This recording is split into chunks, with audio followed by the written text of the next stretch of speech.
Chapter 1. Blood in the Snow. The blizzard hit Everwood Ridge without warning, the kind of storm that swallowed highways whole and turned familiar roads into death traps. Sera Winters gripped the steering wheel of her ancient Honda until her knuckles went white, cursing herself for thinking she could outrun both the weather and her past in a single desperate drive. She'd been running for 3 days. 3 days since she'd walked out of her fiancé's penthouse apartment and discovered that the life she'd been building was constructed entirely of lies. 3 days since she'd learned that Marcus, charming, successful Marcus, had been using her as a cover for his embezzlement scheme. And now the FBI had questions she couldn't answer about money she'd never seen. The windshield wipers scraped uselessly against the ice. Visibility dropped to nothing. Sera's phone had died an hour ago, and she hadn't seen another car since she'd turned onto this mountain road following a half-remembered childhood memory of her grandmother's cabin somewhere in these woods. Stupid. So incredibly stupid. The thought had barely formed when her headlights caught something in the road, a shape too large to be a deer, moving with a strange, lurching gait. Sera yanked the wheel right. The car hydroplaned on black ice, spinning in a sickening pirouette before slamming into a snowbank with a crunch of metal that made her teeth ache. The airbag deployed, punching the air from her lungs. For a moment, she just sat there, breath fogging in the sudden silence, waiting for her heart to remember how to beat normally. Alive. You're alive. She shoved the deflating airbag aside and tried her door. It wouldn't budge, wedged against a tree trunk. The passenger side was her only option. Sera crawled across the console, forcing the door open against the wind's resistance, and half fell into the snow. The cold hit her like a physical blow. She was wearing designer boots meant for city sidewalks, and a wool coat that might as well have been tissue paper against this kind of wind. Her suitcase was in the trunk, trapped behind crumpled metal. The shape she'd swerved to avoid lay 20 feet ahead, nearly buried in snow. Sera's nursing instincts kicked in before her common sense could stop her. She stumbled forward, each step sinking deep, until she reached the figure and her breath caught. A wolf, massive, with fur so dark it seemed to absorb the falling snow. Blood matted its side, stark red against black, and its breathing came in shallow, pained gasps. No, not a wolf. Too big. Wolves don't get this big. Its eyes opened, and they were wrong. Not the yellow or amber she'd expect, but a deep, startling gold that held far too much intelligence, too much awareness. Those eyes found hers, and something passed between them that made the hair on her arm stand up beneath her coat. Recognition. Impossible. Inexplicable recognition. "What are you?" she whispered. The creature made a sound, half whimper, half growl, and tried to stand. Its legs buckled. Sera had spent 4 years in nursing school and another 3 working emergency room rotations in downtown Seattle. She'd triaged gunshot wounds, car accidents, and overdoses. She knew dying when she saw it, regardless of species. She also knew she was likely looking at her own death if she stayed out here much longer. The smart thing would be to get back in the car, huddle there until morning, pray someone found her. The smart thing would be to save herself. But she'd spent the last 3 years being smart, being careful, being exactly who Marcus wanted her to be, and look where that had gotten her. Sera dropped to her knees beside the wolf. The snow soaked through her jeans immediately, cold enough to burn. She yanked off her scarf and pressed it against the worst of the bleeding, 3 parallel gashes that looked disturbingly like claw marks. "Easy," she murmured, using the same steady tone she'd use with any patient. "I've got you. Just stay still." The wolf's eyes never left her face. Up close, she could see they weren't simply gold. They held flecks of amber and bronze, and they watched her with an intensity that should have terrified her. It should have terrified her that her hands were buried in the fur of a predator that could kill her with one bite. It should have terrified her that she was stranded on a mountain in a blizzard, miles from help, with a dying animal and a wrecked car. But all she felt was a strange, bone-deep certainty that this moment mattered, that this choice, to stay, to help, to touch this creature that looked at her like it knew her, was the first real choice she'd made in years. "You're not going to die out here," she told the wolf firmly, "and neither am I. Do you understand? We're both going to survive this. The wolf made that sound again, softer this time. If she didn't know better, she'd swear it was trying to answer. The wind howled, and Sera realized with a sick lurch that she couldn't feel her fingers anymore. The adrenaline was wearing off, and with it, the momentary shield against the cold. She looked back at her car, dark and silent as a tomb, then at the wall of trees surrounding the road, grandmother's cabin. It has to be nearby. She said it was 3 miles past the fork in the road. But which direction? And could she carry an injured wolf, if that's even what it was, through deep snow while freezing to death herself? The wolf shifted, and suddenly it was pushing at her with its massive head, nudging her with surprising gentleness toward the tree line. Away from the road. Away from the car. You want me to follow you? The words sounded insane even as she spoke them. Those gold eyes held hers. Steady. Certain. Trust me.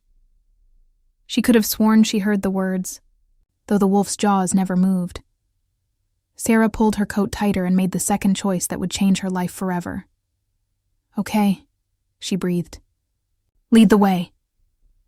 The wolf staggered to its feet, visibly trembling with the effort, and limped toward the trees. Sera wrapped her arm around its shoulders, or tried to, given its size, and together they stepped off the road and into the dark forest, leaving her old life buried in snow behind them. Neither of them saw the second set of eyes watching from the shadows, or the way those eyes narrowed with recognition and rage. The hunt had only just begun. Chapter 2. Sanctuary in Shadow. The forest swallowed them whole. Sera had never experienced darkness like this. Thick and absolute, broken only by the wolf's dark shape moving ahead of her like a ghost. The wind screamed through the trees, and with each step, the cold worked its way deeper into her bones. Her feet had gone numb 10 minutes ago. She couldn't feel her face. This is how people die, she thought distantly. This is exactly how it happens. But the wolf kept moving, glancing back every few steps to make sure she followed, and something about those gold eyes kept her legs moving even when her body begged to stop. Even when the sensible thing would be to curl up under a tree and wait for hypothermia to feel like falling asleep. She'd read about that once. How freezing to death felt peaceful at the end. Warm, even. The wolf made a sharp sound, almost like a bark, and she realized she'd stopped walking, her mind wandering into dangerous territory. I'm coming, she mumbled through numb lips. I'm okay. The creature limped back to her, pressing its massive body against her legs. The heat radiating from it was shocking, feverish. Sera leaned into that warmth without thinking, her hand tangling in the thick fur at its neck. So warm. How is it so warm? The wolf pushed forward, practically dragging her now, and Sera stumbled along in a half-dream state, where the only real things were the animal's heat, the crunch of snow, and the wind's endless howl. She didn't know how long they walked. Time lost meaning in the dark and cold. Then suddenly, impossibly, there was light ahead. Faint and golden, flickering between the trees. I'm hallucinating, Sera whispered. That's not real. But the wolf pulled her toward it with renewed urgency, and as they broke through the last line of trees, Sera saw a cabin. Small, maybe 3 rooms at most, with smoke curling from a stone chimney and warm light spilling from frost-covered windows. Grandmother's cabin. She recognized it from faded photographs, though it had been maintained far better than she'd expected, for a place that supposedly sat empty for years. The wolf collapsed on the porch steps. Adrenaline flooded Sera's system, momentarily overriding the hypothermia's grip. She tried the door, unlocked, and shoved it open with her shoulder. Heat rushed out like a physical embrace, and she nearly sobbed with relief.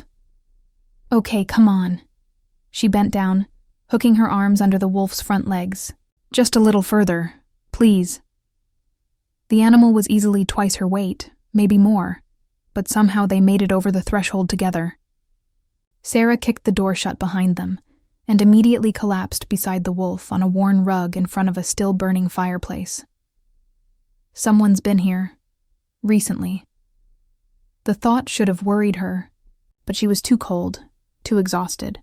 She'd deal with whoever owned this place when they showed up to kill her or call the cops or whatever.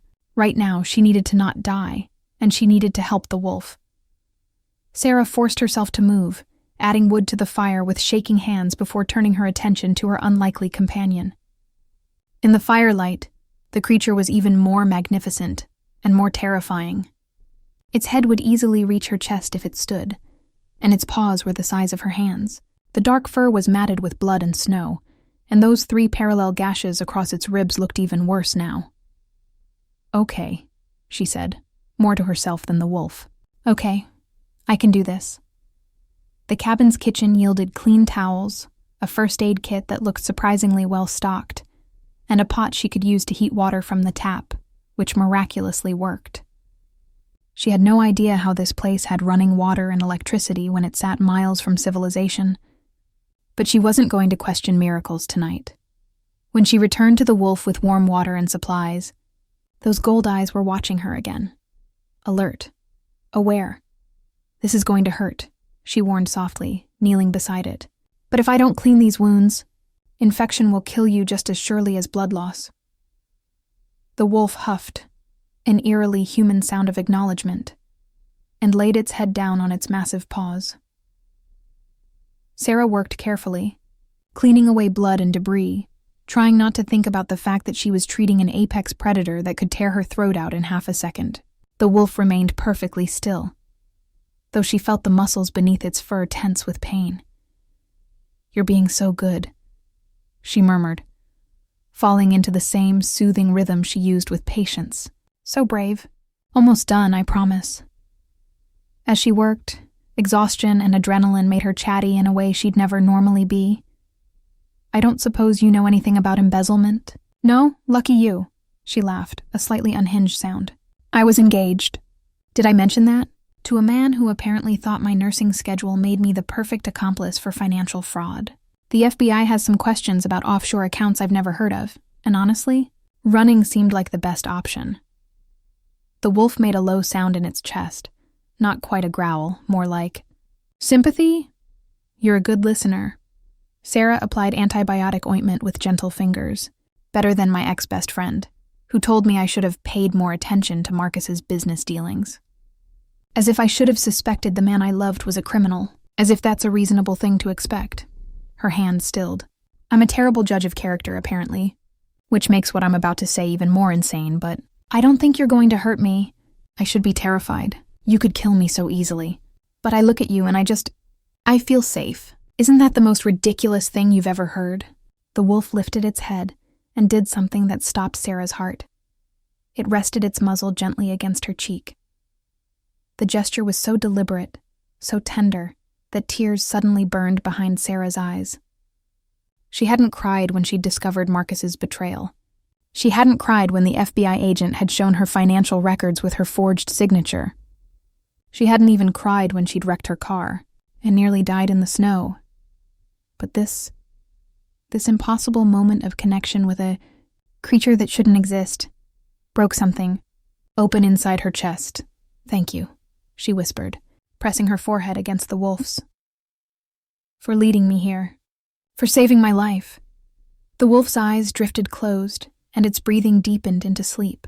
Sera finished bandaging its wounds, then grabbed blankets from what looked like the bedroom and made a nest beside the fireplace. The wolf was too heavy to move, and frankly, she didn't want to. She curled up against its side, stealing its body heat, and let the fire's warmth finally thaw her frozen limbs. Just before sleep claimed her, Sera could have sworn she felt the wolf shift closer, curving its body protectively around hers, and in the last edges of consciousness, she heard something that couldn't be real. "Sleep, little one. You're safe now." The voice was deep, male, and entirely in her mind. Sera told herself it was a dream as she surrendered to exhaustion, wrapped in warmth and fur and the strange certainty that her entire world had just shifted on its axis. Outside, the blizzard raged, and in the shadows at the tree line, something watched the cabin with hungry eyes, waiting for dawn. Chapter 3. The Stranger in Her Sanctuary. Sera woke to silence. Not the peaceful quiet of a lazy morning, but the heavy, watchful stillness that made prey animals freeze in place. Her eyes snapped open, and for a disorienting moment, she couldn't remember where she was. Then it came back in a rush. The blizzard. The crash. The wolf that was no longer beside her. Sera sat up, her heart hammering. The blankets she'd pulled over them both lay in a tangled heap, and the bandages she'd carefully applied were scattered across the floor, strips of white gauze stained with dried blood. But no wolf. Hello? Her voice cracked. She cleared her throat and tried again. Are you here? Movement from the kitchen made her spin around. A man stood with his back to her, silhouetted against the weak morning light filtering through the window. Tall, well over 6 feet, with broad shoulders and dark hair that fell just past his collar. He wore jeans that hung low on his hips and nothing else, and even from across the room, Sera could see the bandages wrapped around his ribs, the same placement as the wolf's wounds. No, that's impossible. You should still be asleep. His voice was deep, rough like he hadn't used it in days, and achingly familiar. The same voice that had whispered in her mind before she'd lost consciousness. You were hypothermic. Your body needs rest. He still hadn't turned around. Sera's nursing training warred with her survival instincts. She should run. She should grab something, anything to use as a weapon. She was alone in a cabin in the middle of nowhere, with a strange man who had somehow, impossibly, taken the place of a wolf. Instead, she heard herself say, You're bleeding through your bandages. His shoulders tensed. It will heal. Not if it gets infected. She stood on shaking legs, pulling one of the blankets around herself like armor. Let me look at it. You should be afraid of me, I know. Sera took a step closer. I should have been afraid of you last night, too. Should have left you in the snow. Should have saved myself instead of a dying wolf that was probably going to eat me the moment it felt better. Finally, he turned. Sera's breath caught. He was beautiful in a way that didn't seem quite human, all sharp angles and masculine grace, with a face that looked carved from stone, and those same impossible gold eyes that had watched her with such intelligence in the dark. A rough stubble covered his jaw, and 3 parallel scars ran down his left shoulder, old and silvered with time. Claw marks, just like the fresh wounds she'd bandaged. I would never hurt you. The words came out fierce, almost angry. I would die before I let anything harm you. We just met. But even as she said it, Sera knew it wasn't quite true. That moment on the road, when their eyes had first locked, that hadn't felt like a first meeting. It had felt like recognition, like coming home. Did we? He took a step toward her, then stopped himself, jaw clenching. You felt it too. Last night. The pull? Sera wanted to deny it. Wanted to laugh it off as hypothermia-induced delusion or shock, or any of the dozen rational explanations a woman with a nursing degree could conjure. But she'd spent 3 years lying. To herself. To others. About her relationship with Marcus. She was done with lies? Yes, she whispered. I felt it. Something in his expression cracked, relief and anguish mixed together. My name is Kade Blackthorn, and I owe you my life. Sera Winters. She managed a weak smile, and I'm pretty sure we're even on the life-saving front. This cabin, he gestured around them. It belongs to my pack. We maintain several safe houses throughout the territory. I came here to hide. From whoever gave you those wounds? His jaw tightened. From my brother. He challenged me for the alpha position. I won, but... He touched the bandages carefully. Magnus doesn't accept defeat. He had others attack me while I was in wolf form, away from the pack. They used silver. The word meant nothing to Sera, but the way he said it, with such venom, told her everything she needed to know. So you're what exactly? She kept her voice steady, clinical. A werewolf? A shapeshifter? Both. Neither. Kade ran a hand through his hair, frustration evident in every line of his body. We call ourselves the Changed. We're born this way, not made. It's in our blood, our bones. We're human and wolf. And we've existed in the shadows of your world for thousands of years. He watched her carefully, waiting for the fear, the revulsion, the inevitable horror. Sera surprised them both by laughing.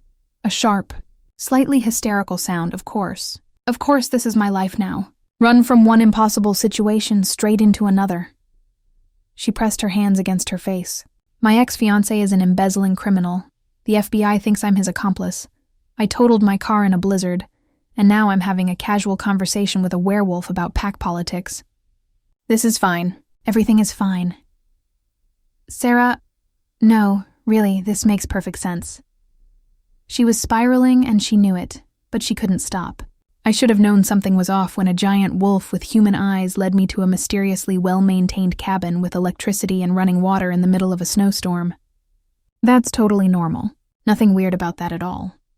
Kade crossed the distance between them in 2 long strides and caught her hands in his. His palms were warm, calloused, and the moment his skin touched hers, that pull she'd felt last night surged back twice as strong. Her breath hitched. Listen to me. His voice dropped low, intense. I know this is overwhelming.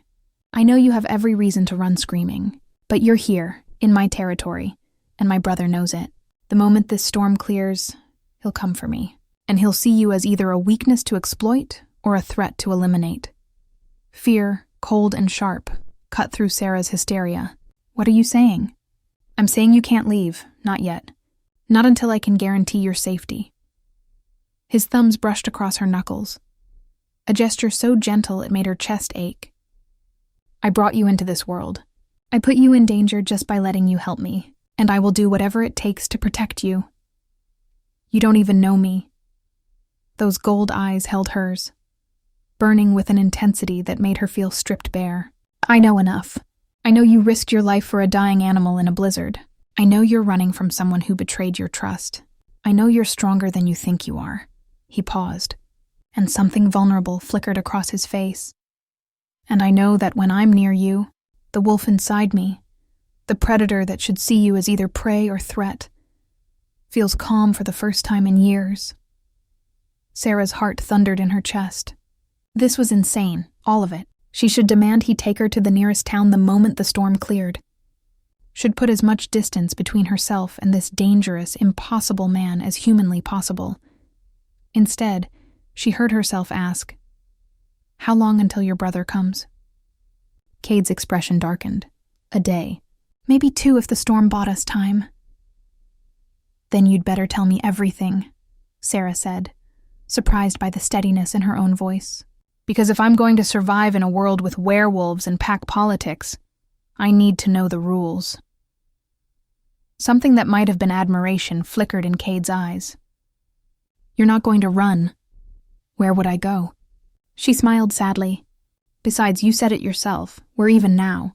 You saved my life, I saved yours. Maybe we save each other a little longer. Kade's grip on her hands tightened just slightly. There's something else you need to know. About why you feel this pull between us. What is it? He looked at her like she was both his salvation and his doom. The changed have something we call a mate bond. It's rare. Most of us never find it. But when we do, it's absolute. Soul to soul, life to life. His voice dropped to barely a whisper. Sera, you're my mate, and that makes you the most dangerous thing in my world. The words hung in the air between them. Heavy with meaning Sera didn't fully understand, but felt in every cell of her body. Outside, a wolf howled in the distance. The hunt was getting closer. Chapter 4. Lessons in Blood and Belonging. The Mate Bond. The words echoed in Sera's mind as she watched Kade move around the cabin with predatory grace, gathering supplies, weapons, she realized with a jolt. Silver daggers, a compound bow, items that looked disturbingly lethal. You keep saying I'm your mate, she said finally, breaking the tense silence. But you haven't explained what that actually means. Kade paused, a blade in his hand catching the morning light. It means everything. He set the weapon down carefully before turning to face her. The mate bond is sacred among the changed. It's not something we choose, it chooses us. When a shifter finds their true mate, it's like 2 halves of the same soul recognizing each other.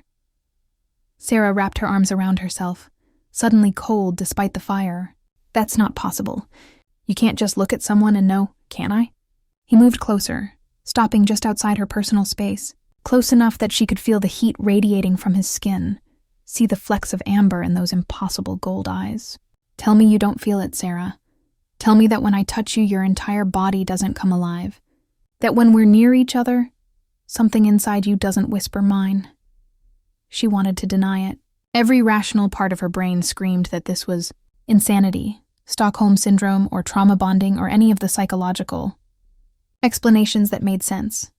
But she'd felt his absence the moment she'd woken alone, had felt relief crash through her when she'd seen him standing in the kitchen. And when he'd taken her hands, it had felt like something fundamental clicking into place. "This is crazy," she whispered. "I know." His voice softened. "And I know you have no reason to trust this, to trust me.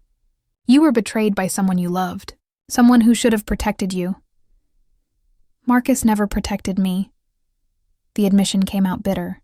He used me, used my trust, my routine, my career as a shield for his crimes. I was so busy being the perfect girlfriend, so focused on becoming the perfect wife, that I never saw what was right in front of me. Kade's jaw clenched.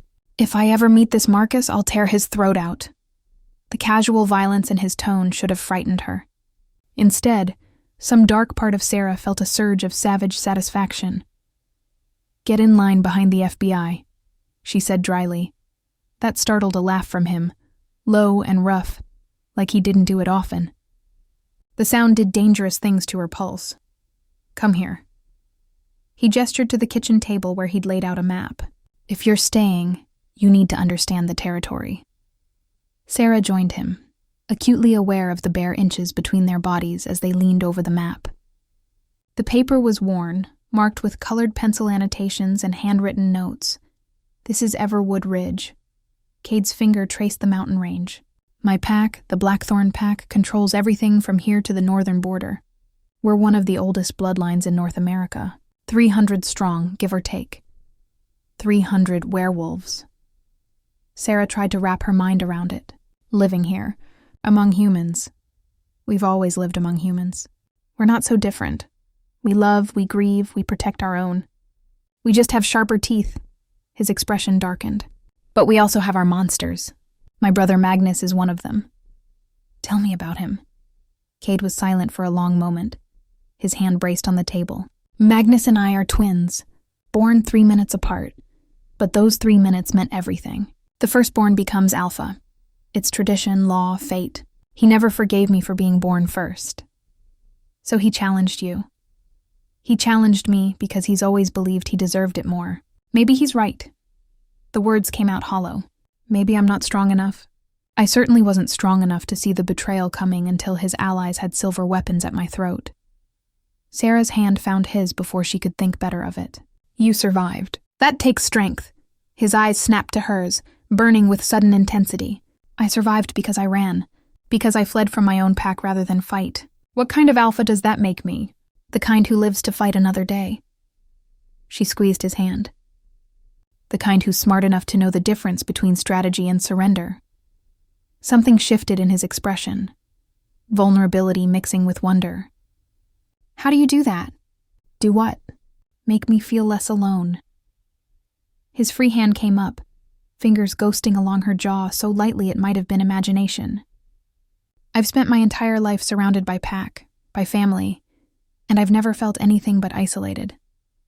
Like I was playing a role everyone expected, but no one truly saw me.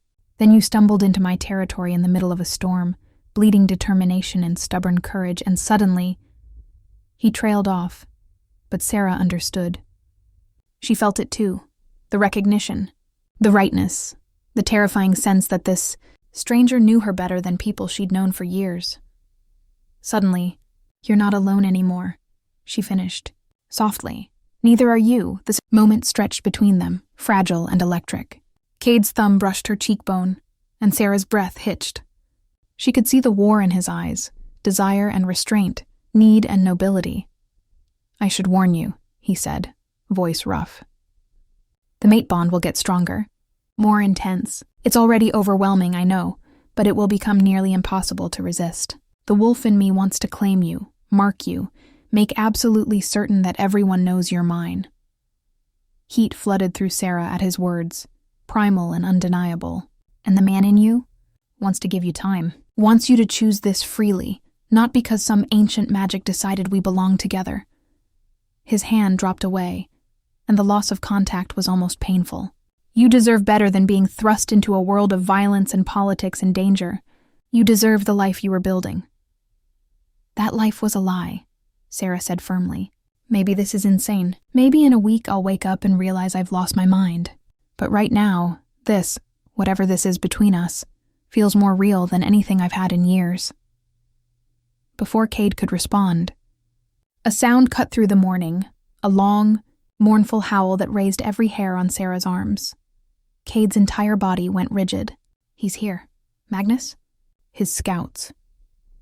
Kade moved to the window, peering out through a gap in the curtains. They're testing the perimeter, looking for weaknesses. We have maybe an hour before they close in. Fear spiked through Sera's chest. What do we do? Kade turned back to her, and in that moment, he looked every inch the alpha. Powerful, commanding, dangerous. We fight. But first, I need you to understand something crucial about the mate bond. What? If they hurt you, if they so much as threaten you, the wolf will take over. I won't be able to control it. The need to protect you will override everything else.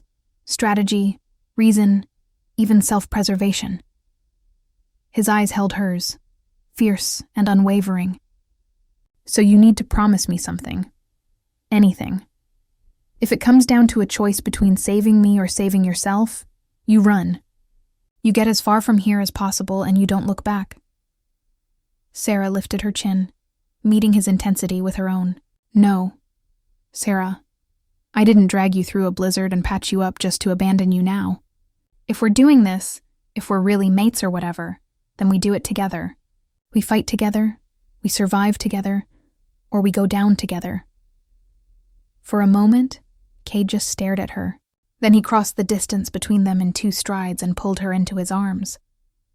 The embrace was fierce, desperate, and Sera melted into it, her hands fisting in his shirt as she breathed. In his scent, pine and smoke, and something wild she couldn't name. You're going to be the death of me, he murmured, against her hair. Or your salvation, she countered. Another howl echoed through the forest, closer this time. Multiple voices joined it, a chorus of predators closing in on their prey. Kade pulled back just enough to meet her eyes. Then let's make sure it's the latter. Stay close to me. Do exactly as I say. And Sera, yes? When this is over, we're having a very long conversation about the complete lack of self-preservation instincts you seem to possess. Despite everything, the danger, the fear, the impossible situation. Sera found herself smiling. Deal. Outside, the hunting calls grew louder.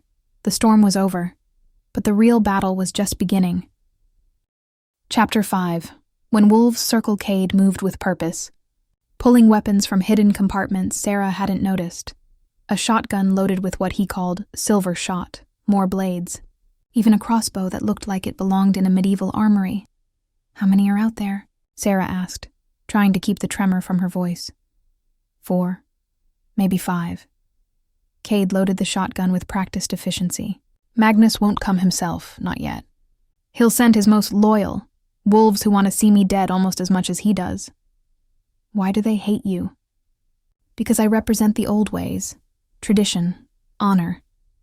He checked the sight on the crossbow. Magnus wants to modernize, expand our territory, make alliances with packs that don't share our values. He thinks I'm weak for maintaining the treaties our father established. Are you? Sera surprised herself with the directness of the question. Kade's lips quirked. Careful, little mate. Your courage is showing. I'm serious. If you're going to protect me, I need to know what we're up against. Is your brother stronger than you? He set down the crossbow and turned to face her fully. In raw power? We're evenly matched, but Magnus has always been more ruthless. He'll do whatever it takes to win. Cheat, manipulate, sacrifice his own pack members if necessary. I won't. And he sees that as weakness. It's not weakness. Sera stepped closer, driven by an instinct she didn't fully understand. It's what makes you the better alpha. Anyone can rule through fear. It takes real strength to lead with honor. Something fierce and possessive flared in Kade's eyes. How is it possible that you understand me better in 2 days than my own pack has in 30 years? Maybe they've never really looked at you, just at the title. She reached out, her fingers brushing the silver scars on his shoulder. These are old, from before Magnus's challenge, a hunting accident when we were teenagers. Or that's what everyone believed. Kade's jaw tightened. Magnus has been trying to eliminate me since we were 16. The only difference now is that he's stopped pretending it's anything else. The howls came again, closer now, circling.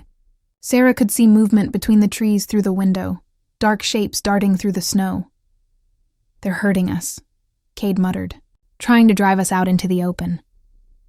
So we stay inside. They'll smoke us out or wait until we starve. We can't.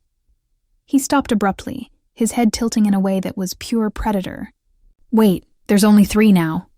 What happened to the others? Either splitting up to flank us or... His eyes widened. Get away from the windows. He grabbed Sera and pulled her down just as the front window exploded inward in a shower of glass and wood. A massive wolf, gray and scarred, easily as large as Kade had been, crashed through, landing in a crouch among the debris. Its lips pulled back, revealing teeth designed to tear flesh from bone. Sera scrambled backward, her heart hammering so hard she thought it might burst. This wasn't like Kade. There was no intelligence in those yellow eyes, no recognition. Just hunger and violence. Marcus Graythorn. Kade positioned himself between Sera and the intruder, his voice dropping to a growl that raised the hair on her arms. You always were Magnus's loyal dog, the wolf snarled, muscles bunching for a leap. Don't shift. Marcus's voice came from outside, human, mocking. 2 more wolves emerged from the tree line, flanking the cabin. Let's see how the mighty alpha fights when he can't use his claws. It was a trap. If Kade shifted, he'd be vulnerable. His wounds hadn't fully healed, and the transformation would tear them open again.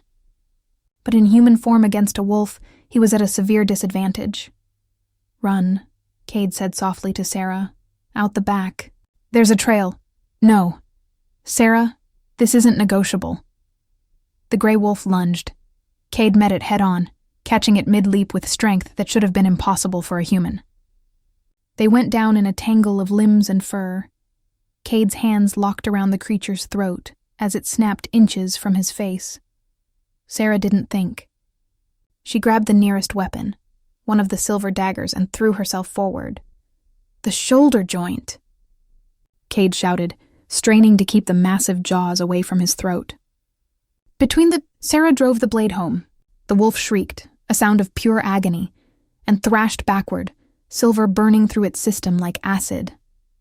It shifted mid-convulsion, becoming a man clutching his shoulder and gasping in pain. You bitch, he spat at Sera. You fucking... The door burst open. 2 more wolves poured in, and this time Kade didn't hesitate.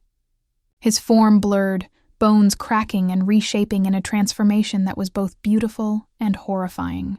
In seconds, the man was gone, and the massive black wolf from the forest stood in his place, but Sera could see the blood, so much blood, seeping through his dark fur where the bandages had been. The cabin exploded into violence. Kade threw himself at the first attacker with a ferocity that took Sera's breath away. They collided with bone-rattling force, teeth and claws flashing. The second wolf tried to circle around, going for Sera, but Kade was faster.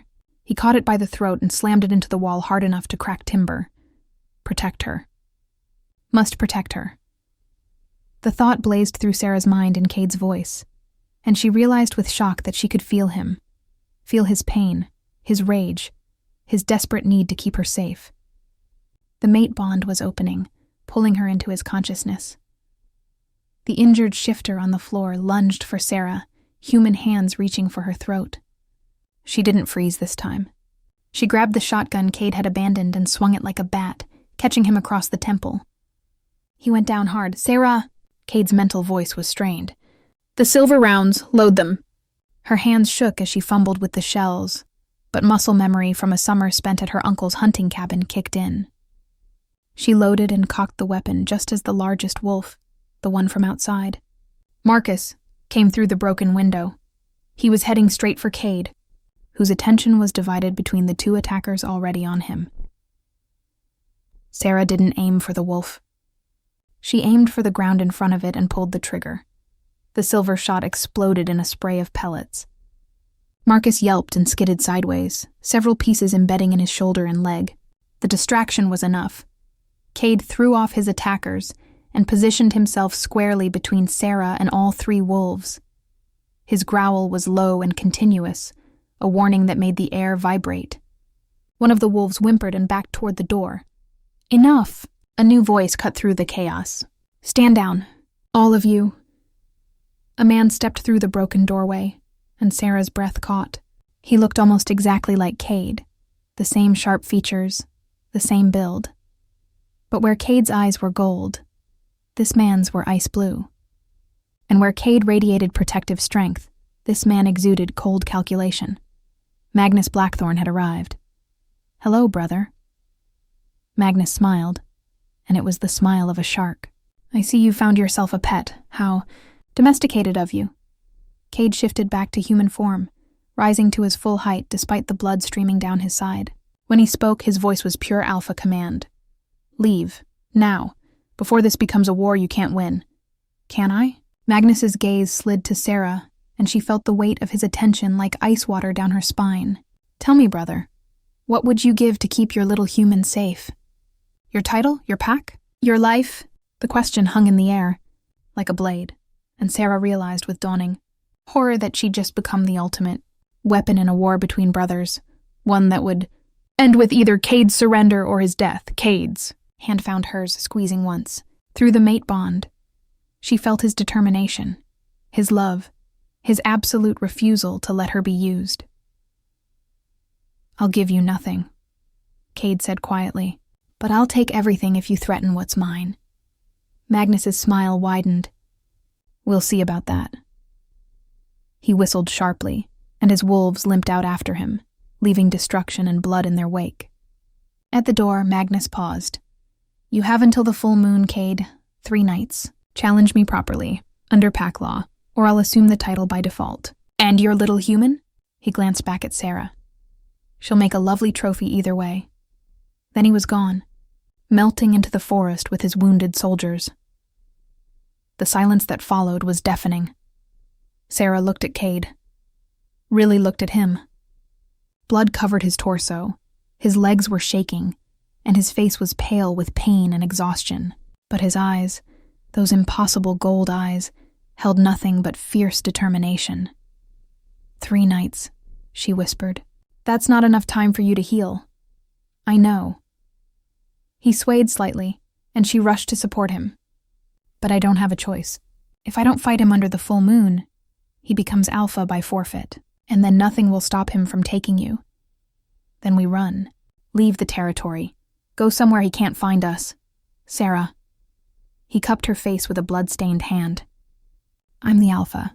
If I run again, I'm not just abandoning my title. I'm abandoning 300 wolves who depend on me. Children, families, good people who will suffer under Magnus's rule." Tears burned in her eyes. "I won't watch you die. Then help me live." He leaned his forehead against hers. "Help me find a way to win." Outside, the sun climbed higher, counting down the hours to a battle that would determine the fate of everyone Kade loved, including the woman who had become his entire world in the span of a single impossible night. Chapter 6. Healing wounds and breaking walls, Sera worked in silence, her hands steadied despite the chaos of the last hour. She'd cleaned and rebandaged Kade's wounds, stitched the worst of the tears with supplies from the emergency kit, and now sat watching him sleep fitfully on the cabin's single bed. The transformation had torn everything open again. Blood loss and silver poisoning had left him fevered, his body fighting battles on multiple fronts. Every few minutes he'd twitch or growl low in his throat, caught in dreams she could only imagine. Through the mate bond, still new, still strange, she could feel echoes of his pain. It was like phantom sensations, ghost touches of agony that made her own ribs ache in sympathy. "I don't know what I'm doing," she whispered to his unconscious form. "I'm a nurse, not a veterinarian. And you're not exactly either, are you? You're something in between, something I don't have a textbook for." His hand twitched on the blanket. Without thinking, Sera covered it with her own. The moment their skin connected, something shifted. The mate bond flared bright and strong, and suddenly she wasn't just feeling echoes. She was in his mind, caught in the fever dream consuming him. A memory. Not a dream. Two boys, identical, running through moonlit woods, laughing, brothers, friends. One tackles the other into a creek and they surface spluttering, shoving each other playfully. "I'll be your second," the one with ice blue eyes says. "When you become alpha, I'll stand beside you. Always." "Always," young Kade echoes, and they clasp forearms in a promise that feels sacred. The memory shifts. Years later, the brothers are grown now, standing before a crowd of wolves, some human, some in their animal forms. Their father, gray-haired and weary, addresses them both. "Kade will be alpha," he says, and Magnus's expression shudders closed. "But you will both lead together. You are stronger as one than divided." "Of course, father." Magnus's voice is smooth, controlled, but his eyes burn with something dark and bitter. Another shift. Nighttime. Teenage Kade walking alone through the forest. He doesn't hear the approach until it's too late. 3 wolves, no warning. They're on him before he can shift, silver claws raking across his shoulder. The pain is blinding. He catches a glimpse of ice blue eyes watching from the shadows, waiting to see if he'll die. Magnus, his own brother. The final memory, their father's death. An accident during a hunt, they said. But Kade stands over the body and smells silver, sees the dart hidden in his father's neck, looks up to find Magnus watching him, daring him to speak the truth. And Kade says nothing, because to accuse his twin without proof would tear the pack apart. Sera gasped and pulled her hand back, the connection severing. She was shaking, tears streaming down her face for the boy who'd been betrayed by his own blood, for the man who'd carried that betrayal alone for years. "I'm sorry," she whispered, pressing her palm to his fevered cheek. "I'm so sorry you've been alone." Kade's eyes opened, barely focused, gold dimmed by pain and exhaustion. "Sera?" "I'm here." She smoothed his sweat-dampened hair back from his forehead. "You need to rest. Let your body heal. The challenge. 3 nights, I know. We'll figure it out. But right now you need sleep." His hand caught hers weakly. "You saw, didn't you? Through the bond." She nodded, not bothering to hide her tears. "Now you know what kind of family you're getting involved with." His laugh was bitter, broken. "Still want to stay?" "Kade." Sera leaned closer, making sure he could see her face, see the absolute certainty in her eyes. "Your brother is a monster. That doesn't make you one. You've spent years protecting a pack that doesn't even know what you've sacrificed for them. You've carried the weight of your father's murder alone, because you valued peace over revenge. That's not weakness. That's not something to apologize for." "He'll kill me." The words were barely a whisper. "In 3 nights, he'll kill me and then he'll take you. He'll hurt you just to punish me for choosing you over everything else. Then we make sure you win." Sera's voice turned hard with determination. "You said shifters can't lie, right? That you can smell deception? Yes, but then we use that. We expose what Magnus did. Make him confess in front of the pack." Kade shook his head weakly. "He's had years to perfect his lies, and without proof of father's murder, it's my word against his. So we find proof." Sera stood, pacing now, her nursing brain shifting into problem-solving mode. "Where would he hide evidence? The dart, the silver, something that connects him to your father's death. His personal den, maybe, but it's in pack territory, surrounded by his loyalists. I can't—" He tried to sit up and immediately went gray with pain. "You can't," Sera agreed, pushing him gently back down. "But I can." "Absolutely not." "Kade, no!" He grabbed her wrist with surprising strength. "You're not going anywhere near Magnus or his people. I won't risk you. You don't have a choice." The words came out sharper than she intended. "You're in no condition to fight. Even with 3 days to heal, you'll be at half strength at best. Magnus will tear you apart, and then where does that leave me? Where does that leave your pack? I can't lose you." His voice broke on the words. "Sera, I just found you. The bond is new, unstable. If something happens to you, if he hurts you, I'll lose my mind. The wolf will take over completely. I'll be nothing but rage and violence. Sera softened, sinking back down beside him. Then we do this smart, we plan. We don't rush in blind. She threaded her fingers through his. But I'm not sitting in this cabin while you face your brother alone. I'm your mate, your choice, remember? That means I get a say in how we fight this. Kade stared at her for a long moment, and she watched emotions war across his face. Fear and pride, love and terror. You're the strongest person I've ever met, he finally said, and the most terrifying. Good. She managed a weak smile. Now tell me everything about pack law. If Magnus wants a formal challenge, there have to be rules. Loopholes. Something we can use. There are rules, Kade admitted slowly. The challenge must take place under the full moon, in the sacred circle. Both alphas fight in wolf form until one yields or dies. Can someone yield? In theory. But yielding means permanent exile from the pack. I'd lose my title, my family, everything. But you'd be alive, and Magnus would hunt us for the rest of our lives. An exiled alpha is seen as a threat. He'd never stop until I was dead. Sera absorbed this, her mind racing. What about witnesses? Who oversees the challenge? The pack elders. 3 of them. They ensure the rules are followed, that the fight is fair. And if it's not fair, if Magnus cheats, then the challenge is void and the elders can call for a new alpha to be chosen by the pack. Something sparked in Sera's mind.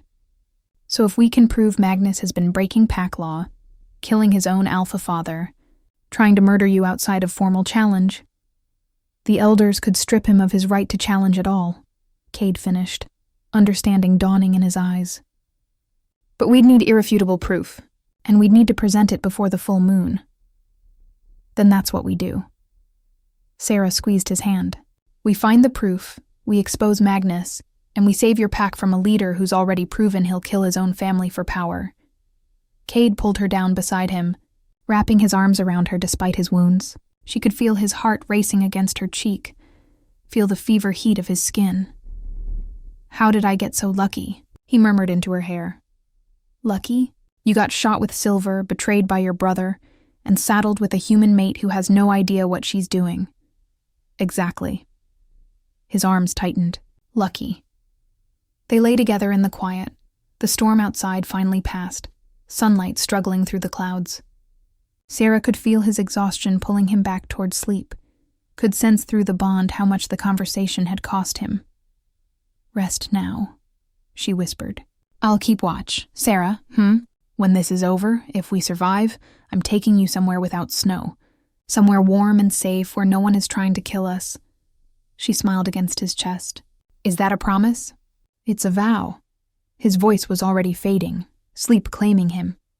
Mates for life, remember? That's a long time to make good on promises. Mates for life. The words should have terrified her. She'd known him for barely 48 hours. This was insane. Impossible. Every rational part of her brain screamed warnings. But lying here in his arms, feeling his heartbeat sync with hers through the bond, Sera couldn't imagine being anywhere else. She'd spent 3 years building a life with a man who'd never truly seen her. Now she had 3 days to save a man who'd recognized her soul the moment their eyes met. Outside, afternoon sun glinted off snow. Somewhere in the forest, Magnus was planning his victory. But Sera Winters hadn't survived nursing school, bad relationships, and federal investigations by giving up when things got hard. She pressed a kiss to Kade's fevered temple and whispered a promise of her own. We're going to win. And then I'm collecting on that tropical vacation. His lips quirked in a sleeping smile. The countdown had begun. Chapter 7. Dangerous Alliances. The morning sun filtered through the cabin windows, painting golden streaks across the wooden floor. Sera woke to find Kade already dressed, his expression tense as he studied a hand-drawn map spread across the kitchen table. We need allies, he said without preamble when he noticed her stirring. Magnus has spent years consolidating power, but not everyone in the pack supports him. There are those who remember what our father stood for. Sera joined him at the table, accepting the coffee he'd prepared. The map showed the pack's territory, marked with names and locations. You want me to help you recruit them? I need you to do more than that. Kade's green eyes met hers, serious but trusting. There's someone who might have evidence of Magnus's crimes. Financial records, communications. Something concrete we can present to the council. But she won't trust me. She'll only speak to someone outside pack politics. She'll speak to me, Sera realized. Because I'm human. Because you're neutral ground. He circled a location on the map, a cottage on the northern edge of the territory. Elena was my father's advisor. After he died, she withdrew from pack affairs entirely. She knows things, Sera, but she's been too afraid to act. The thought of venturing into pack territory alone should have terrified her. 2 days ago it would have, but something had shifted during the night, in the sharing of memories and vulnerabilities. She wasn't just the human caught up in shifter politics anymore. She was part of this fight. What if Magnus has people watching her? He does. Kade's jaw tightened.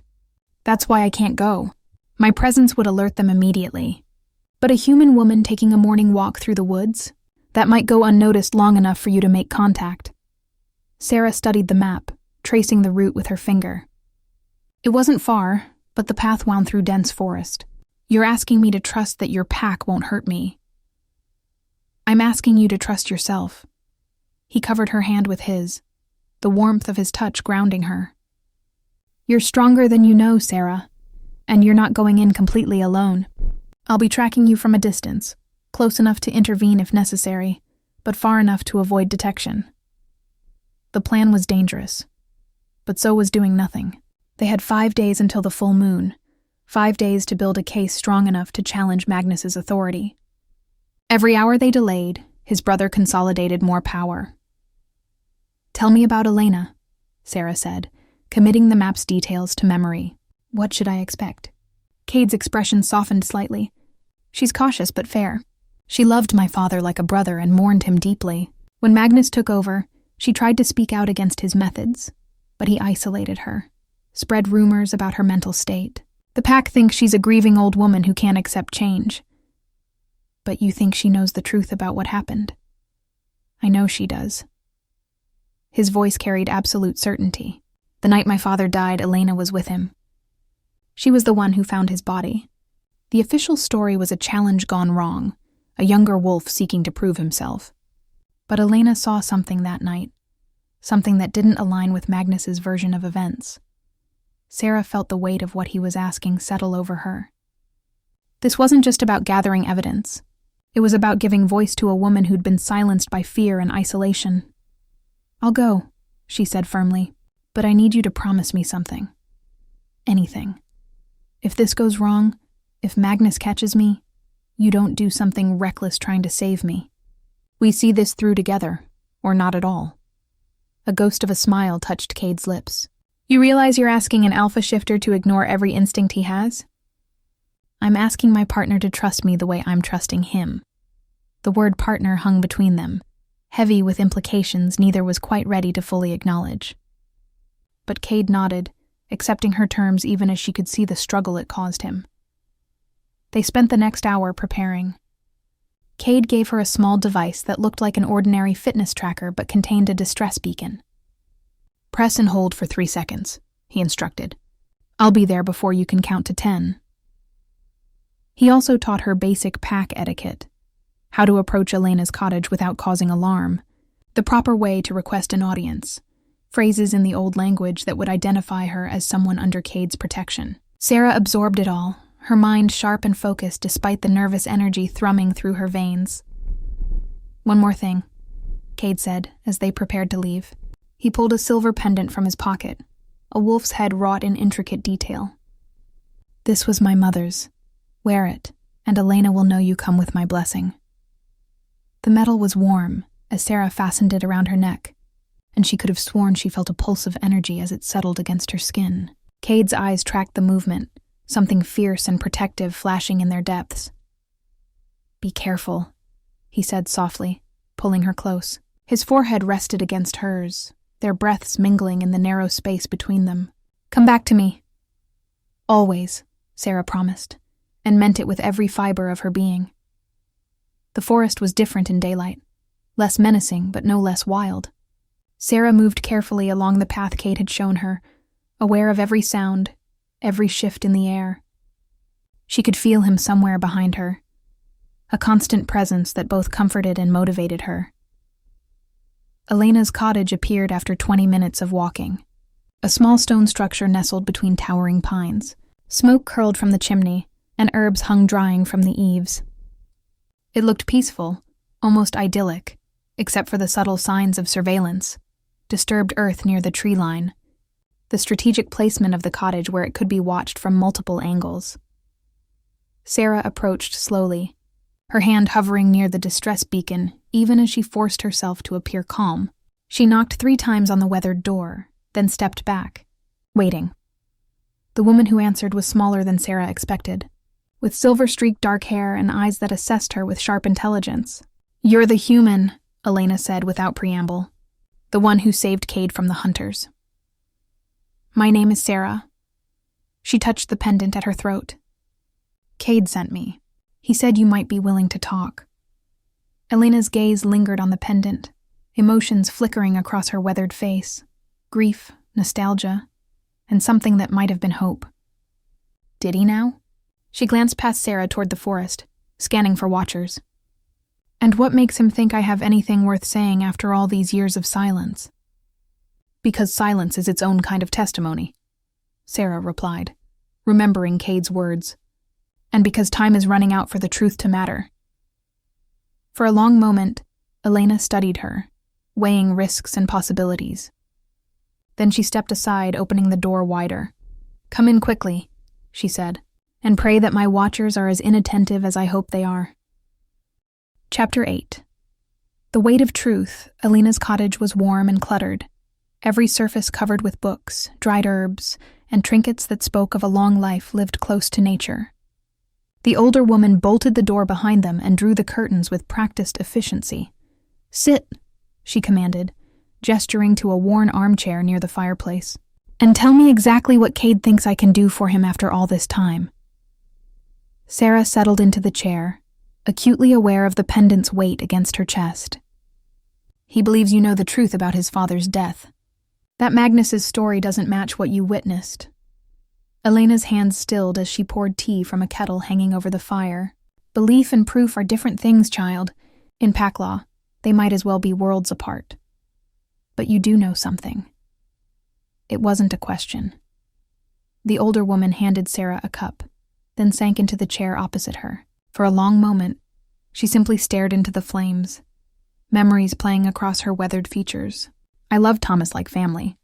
He was the finest alpha I ever served, strong but fair, traditional yet willing to adapt. When he died, something vital died in this pack." What happened that night? Elena's fingers tightened around her cup. The official story is that a young wolf named Derek challenged Thomas for leadership. They fought according to tradition, and Thomas fell. Derek was then killed by Magnus in righteous fury, avenging his father's death. She looked up, meeting Sera's eyes. But Derek was barely more than a boy, recently turned, with no standing to issue a formal challenge. And I saw his body afterward. The wounds weren't from a fair fight. Sera's heart raced. "What kind of wounds?" "Silver." The word fell like a stone between them. Someone had silver dust in Derek's claws, enough to weaken Thomas during the fight, but not enough to be immediately obvious. By the time I examined Derek's body, someone had cleaned most of it away, but traces remained. Magnus poisoned the challenge. Sera breathed, the implications cascading through her mind. He set up both his father and Derek to die. "I can't prove it." Elena's voice cracked with old pain. "I tried to speak up at first, to demand an investigation. But Magnus was grieving, seemingly devastated by his father's death. When I persisted, he suggested my judgment was clouded by emotion. Others in the pack began to question my stability, my age. Within weeks, I'd been effectively exiled to this cottage, labeled as a grief-stricken old woman who couldn't accept reality. The bitterness in her words was palpable. Sera thought of Kade, carrying the weight of this knowledge alone for years, unable to act without proof. "But you kept records, documentation." Elena studied her carefully. "What makes you so certain?" "Because someone like you, someone who served an alpha built on tradition and justice, wouldn't let the truth disappear completely. You'd preserve it, hide it, Wait for the right moment. Sera leaned forward. And because Kade believes in you enough to send me here, knowing the risk. A small smile ghosted across Elena's face. He's more like Thomas than he knows. She rose slowly, moving to a bookshelf in the corner.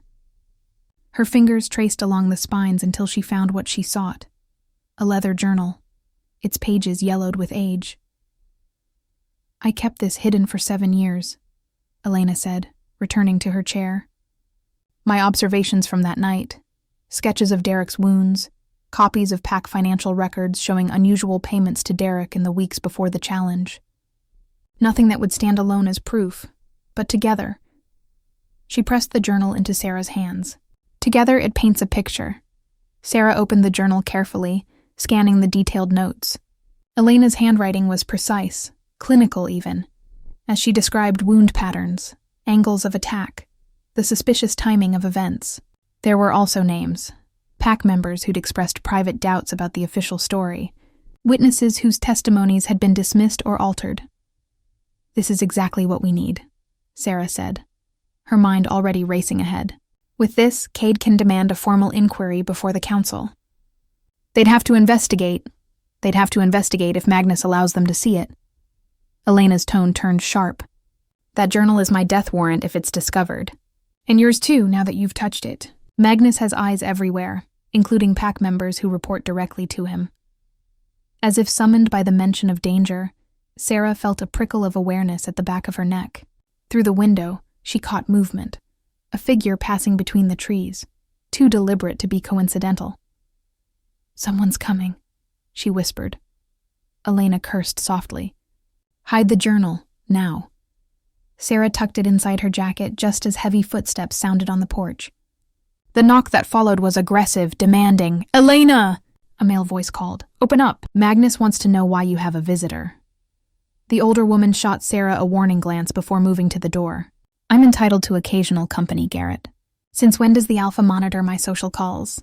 Since the company is the human who's been harboring his traitor brother. The door rattled as Garrett tested the lock. Let me in, or I'll assume you're conspiring against PAC interests. Sera's hand moved to the distress beacon, but Elena shook her head minutely. Triggering it would bring Kade running, and potentially into a trap. They needed another way. I was just leaving, Sera called out, forcing her voice to remain steady. She moved to the door, Elena's hand briefly squeezing her arm in warning or encouragement or both. When Elena unbolted the door, Sera found herself face to face with a shifter in his prime, tall, muscular, with cold eyes that assessed her as both threat and prey. 2 others flanked him, their postures aggressive. Taking a walk through our territory? Garrett asked, his tone mocking. Dangerous hobby for a human. I was lost, Sera replied, meeting his gaze despite her racing heart. Elena was kind enough to offer directions and tea. I'll be going now. Not so fast. Garrett's hand shot out, gripping her arm hard enough to bruise. Magnus will want to question you himself. Make sure your intentions are as innocent as you claim. Through their bond, that strange, growing connection that transcended explanation, Sera felt Kade's sudden surge of alarm. He knew she was in danger, and she knew with absolute certainty that if Garrett took her to Magnus, everything would unravel before they had a chance to act. Chapter 9. Breaking point, Sera's mind raced as Garrett's grip tightened on her arm. The journal pressed against her ribs beneath her jacket, evidence that could either save Kade or condemn them both. Through their connection, she felt his presence drawing closer, felt his barely controlled rage at seeing her threatened. Stay back, she thought desperately, hoping somehow he could sense her intent. Not yet, trust me. There's no need for dramatics, Elena interjected smoothly, stepping between them. The girl wandered into PAC territory by accident. I was simply being hospitable, as Thomas taught us. Garrett's eyes narrowed at the mention of the former Alpha. Thomas is dead. Magnus leads now, and he has different ideas about hospitality, especially toward humans who seduce his brother into treason. Seduce? Sera couldn't keep the incredulity from her voice. Is that what Magnus is telling people? That I'm some kind of manipulator? Aren't you? Garrett yanked her forward, close enough that she could smell the wildness on him, earth and pine and something predatory. Kade was loyal until you appeared. Now he's chosen exile over family. What would you call that? I'd call it a man making his own choices. Sera refused to flinch, even as fear hammered through her veins. Maybe Magnus should ask himself why his brother would rather live in exile than serve under his leadership. The slap came fast, snapping her head to the side. Pain exploded across her cheek, bright and sharp. She heard Elena's gasp, felt the forest itself seem to hold its breath. And through their bond, she felt Kade's control shatter. He was coming. Nothing would stop him now. You don't speak about the Alpha that way, Garrett snarled. Human or not, you'll show respect. His words cut off as a roar split the air, primal, furious, and absolutely terrifying. The shifters turned toward the sound, their bodies tensing in instinctive response to a dominance challenge they couldn't ignore. Kade burst from the tree line in his wolf form, massive and silver gray, his green eyes blazing with protective rage. He was magnificent and deadly, every line of his body radiating lethal intent. Garrett released Sera immediately, pushing her behind him as he and his companions shifted. The transformation was fluid, horrifyingly fast, human forms melting into wolves in heartbeats. But even in their animal forms, they were smaller than Kade, and the wariness in their postures showed they knew it. Stand down, Kade, Garrett growled, his voice rough in his shifted form. You're on Packlands without permission. That's a death sentence. Kade prowled forward, placing himself between Sera and the other wolves. His message was clear. To reach her, they'd have to go through him. Elena grabbed Sera's wrist, pulling her back toward the cottage. Inside, now. I won't leave him. You'll leave him to fight without worrying about protecting you. Elena's grip was surprisingly strong. That's how you help him. Give him one less thing to defend. The logic cut through Sera's panic. She let Elena pull her back, but her eyes never left Kade as the standoff escalated. One of Garrett's companions lunged, testing Kade's defenses. The silver wolf moved with devastating speed, catching the attacker mid-leap and slamming him to the ground with crushing force. The yelp of pain was immediate, the smaller wolf scrambling back with his tail tucked. He's stronger than all of us, Elena murmured from the doorway. True alpha blood. If Magnus weren't playing politics, Kade would be the obvious choice to lead. Then why isn't he challenging Magnus directly? Because pack law requires proof of wrongdoing before such a challenge can be issued. Without evidence, it would be seen as a power grab motivated by jealousy or ambition. Kade would lose support even from those who might otherwise back him. Sera's hand moved to the journal beneath her jacket. They had the evidence now. But first, they had to survive long enough to use it.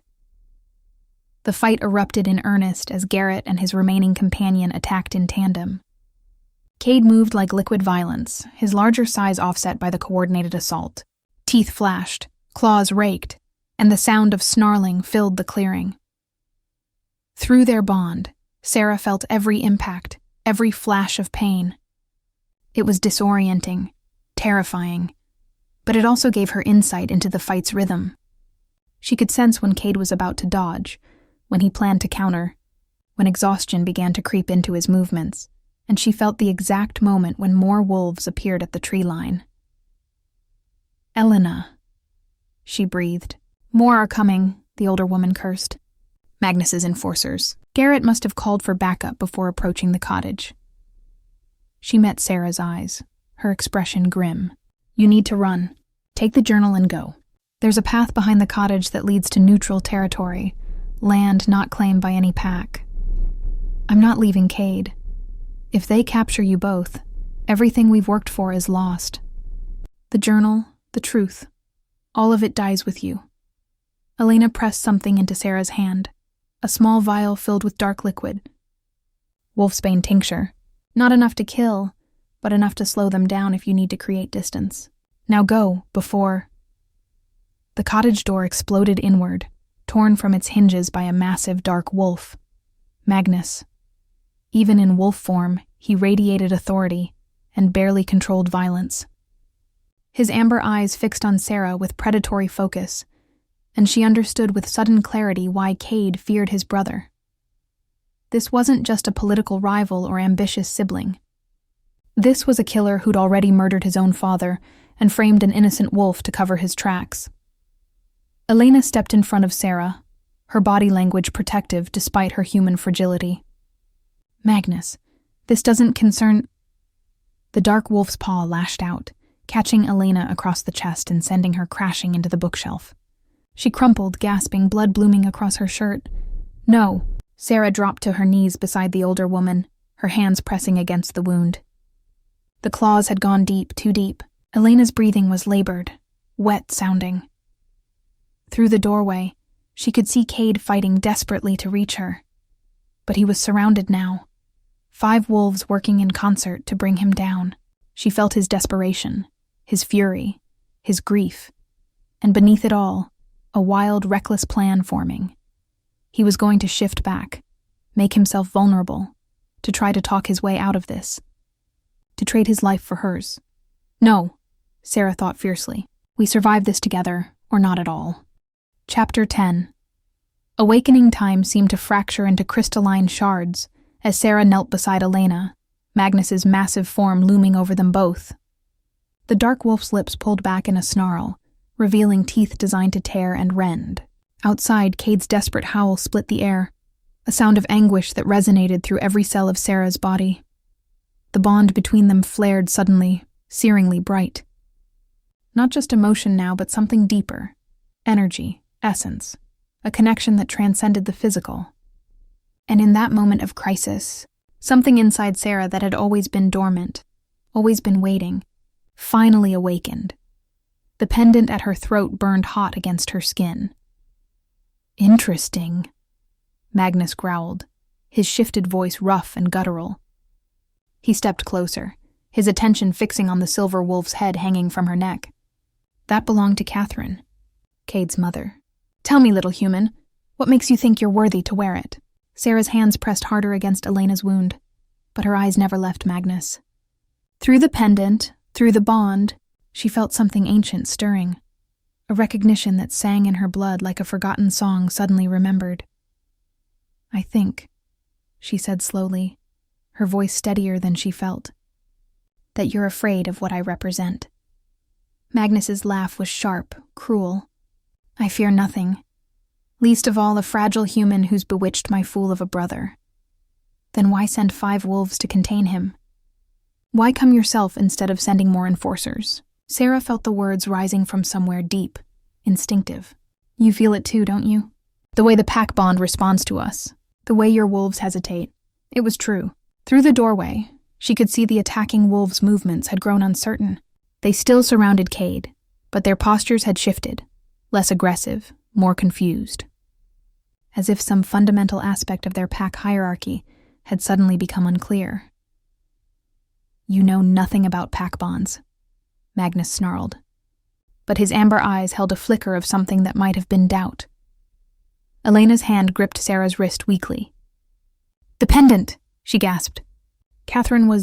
She was enough. Magnus moved with terrifying speed, his massive paw raised to strike again. Sera acted on pure instinct. She grabbed the vial Elena had given her, wolfsbane tincture, and hurled it directly at Magnus's face. The glass shattered against his muzzle, the dark liquid splashing across his eyes and nose. The effect was immediate and dramatic. Magnus reeled back with a howl of pain and rage, pawing at his face as the wolfsbane burned. It wouldn't kill him, but it bought precious seconds. Sera grabbed Elena under the arms and dragged her toward the back of the cottage, away from the enraged alpha.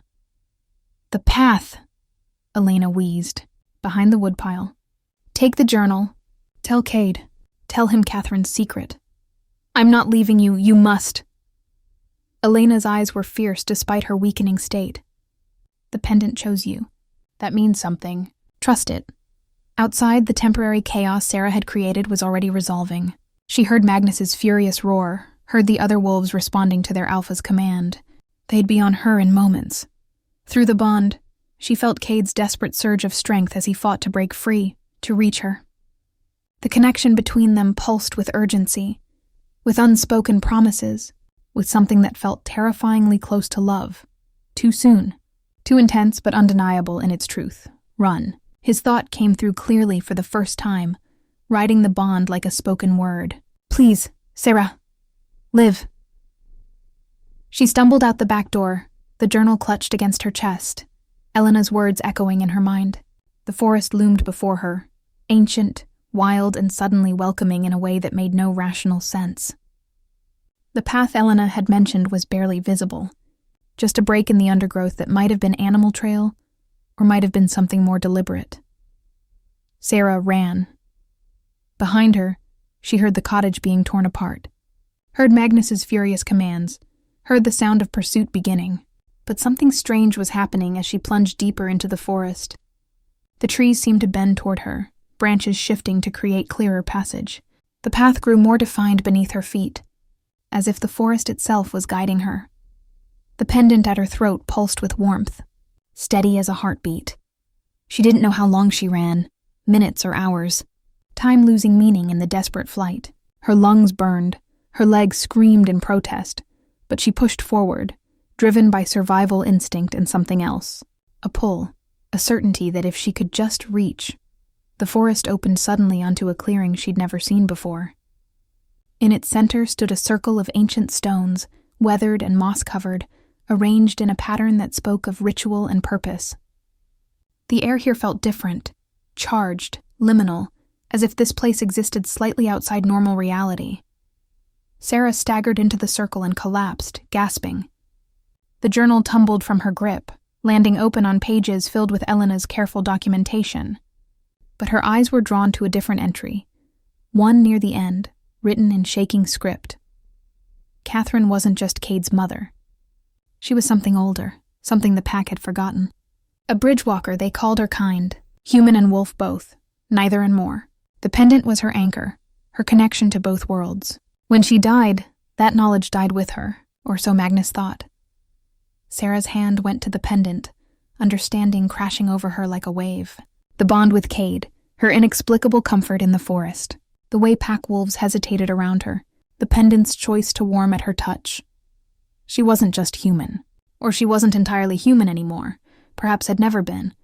Some dormant heritage finally awakened by proximity to shifter magic, by the bond with Kade, by this place of power. The sound of approaching wolves pulled her from her revelation. They'd tracked her to the clearing, but as they reached its edge, they stopped. Magnus emerged from the tree line in human form now, naked and bloody from the fight, his face still raw from the wolfsbane burns. "Clever girl," he said, his voice cold fury, "running to sacred ground, but that won't save you. These stones haven't held power in generations." Sera struggled to her feet, clutching the pendant. Elena's journal documents everything. The silver in Derek's claws, the financial payments, your father's murder. She raised her voice, addressing the wolves who'd followed Magnus. "He's not your rightful alpha. He's a kinslayer and a liar. Bold words from a human trespassing on packlands. I'm not..." Sera started, then stopped. What was she? The question hung unanswered.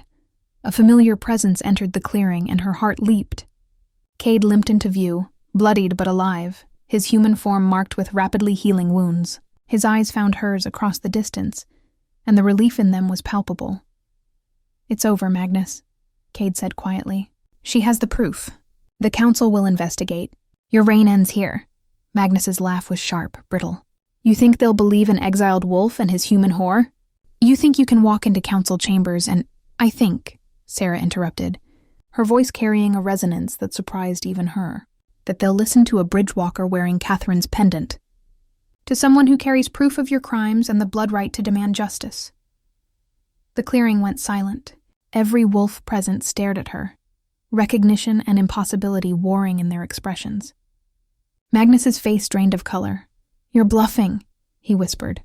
"Bridgewalkers are extinct," Sera smiled, feeling the truth of it in her bones. "Then I suppose I'm a ghost. And ghosts have a way of revealing buried secrets,